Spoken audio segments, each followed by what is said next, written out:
آج کل ایران اور اسرائیل کے درمیان جو کشیدگی چل رہی ہے وہ بہت زیادہ بڑھ گئی ہے۔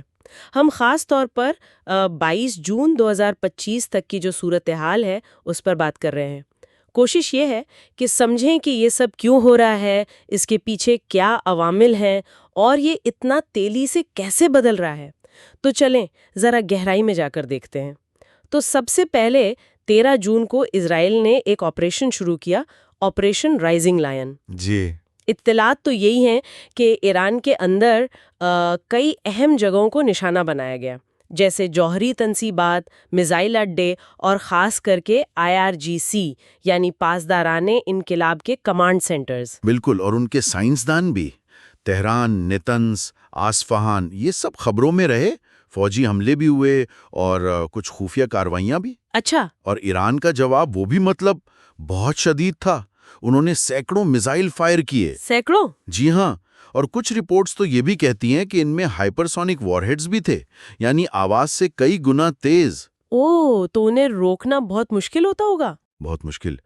اور یہ میزائل اسرائیل کے اندر تک گئے، بڑے شہروں تک۔ تو یہ آپ کہہ سکتے ہیں ریاستوں کے درمیان ایک براہ راست بڑی فوجی ٹکر تھی۔ پہلے بھی جھڑپیں ہوئی ہیں، لیکن اس پیمانے پر نہیں شاید۔ اور ظاہر ہے اس سب کی ایک انسانی قیمت بھی ہے۔ نقصان کتنا ہوا؟ جی، نقصان تو ہوا ہے، دونوں طرف سے ہلاکتیں ہوئی ہیں، لوگ زخمی ہوئے ہیں۔ ایران کی طرف سے اعداد و شمار 430 سے 640 ہلاکتوں کے ہیں اور 3500 سے زیادہ زخمی۔ اور اسرائیل کی طرف؟ اسرائیل نے تقریباً 25 ہلاکتیں اور 2300 سے زیادہ زخمی رپورٹ کیے ہیں، اور شہری انفراسٹرکچر یہاں تک کہ ہسپتالوں کو بھی نقصان پہنچا ہے۔ یہ واقعی پریشان کن اعداد و شمار ہیں۔ بالکل۔ اچھا، یہ جو اہداف تھے جوہری مقامات جیسے نتنز، فردو، ان پر بھی حملے ہوئے؟ جی، بار بار حملے ہوئے۔ نتنز، فردو، اصفہان۔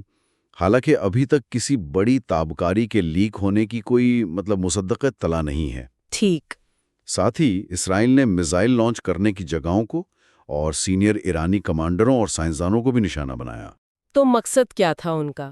تجزیہ کار تو یہی سمجھتے ہیں کہ مقصد شاید ایرانی حکومت، خاص طور پر سپریم لیڈر خامنائی پر دباؤ ڈالنا تھا، ان کی فوجی اور جوہری طاقت کو کمزور کرنا تھا۔ اور ایران نے مانا ہے کہ ان کے کمانڈر اور سائنسدان مارے گئے ہیں؟ جی، ایران نے تصدیق کی ہے، لیکن وہ تابکاری والی بات پر وہ انکار کر رہے ہیں۔ تو یہ سوال ہے کہ حملے کتنے مؤثر تھے یا وہ کچھ چھپا رہے ہیں۔ اور پھر اس میں امریکہ بھی شامل ہو گیا۔ 21-22 جون کی بات ہے شاید۔ بالکل، یہ ایک بہت بڑا موڑ تھا۔ صدر ٹرمپ نے B-2 اسٹیلتھ بمبارز کے استعمال کی اجازت دی۔ اسٹیلتھ بمبارز؟ جی، اور ساتھ میں GBU-57 بنکر بسٹر بم۔ یہ خاص طور پر فردو، نتنز اور آصفان میں جو ایران کی جوہری تنصیبات ہیں ان پر حملوں کے لیے استعمال ہوئے۔ یہ GBU-57 کیا چیز ہے؟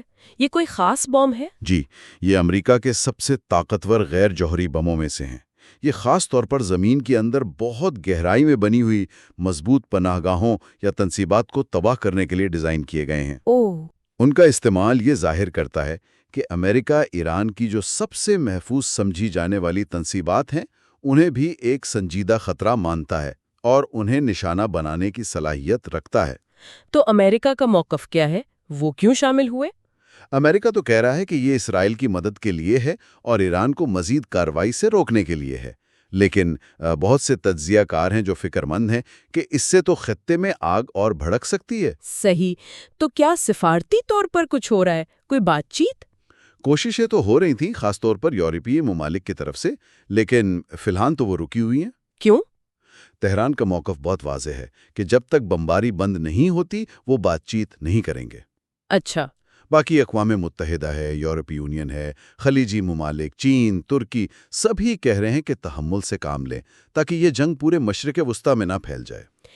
لیکن کیا یہ حملے امریکی مدد کے باوجود بھی ایران کی تنصیبات کو مکمل تباہ کر سکتے ہیں، خاص کر وہ جو بہت گہرائی میں ہیں؟ یہ ایک بڑا سوال ہے۔ فوجی ماہرین کہتے ہیں کہ شاید یہ بہت مشکل ہو۔ امریکی مدد کے باوجود بھی ایران کی جو بہت گہرائی میں دفن تنصیبات ہیں انہیں مکمل طور پر ختم کرنا آسان نہیں۔ تو اگر بنکر بسٹرز بھی شاید کافی نہ ہوں تو پھر اس فوجی حکمت عملی کا کیا فائدہ؟ اور ایران کے اندر کیا حالات ہیں ان حملوں کے بعد؟ جی، فوجی کارروائی کی اپنی حدود ہیں۔ ایران کے اندر خاص طور پر تہران سے اطلاعات ہیں کہ لوگ کافی خوفزدہ ہیں، بہت سے لوگ شہر چھوڑ کر جا رہے ہیں۔ جی، شمالی صوبوں کی طرف چیزوں کی قلت کی بھی خبریں ہیں، انٹرنیٹ پر پابندیاں ہیں، اور سپریم لیڈر خامنئی کے بارے میں بھی قیاس آرائیاں ہیں کہ وہ شاید منظر عام سے غائب ہیں۔ جانشینی کے منصوبوں کی باتیں بھی ہو رہی ہیں، تو نفسیاتی اور سیاسی اثر تو پڑ رہا ہے۔ تو آگے کیا لگتا ہے؟ کیا یہ حملے جاری رہیں گے؟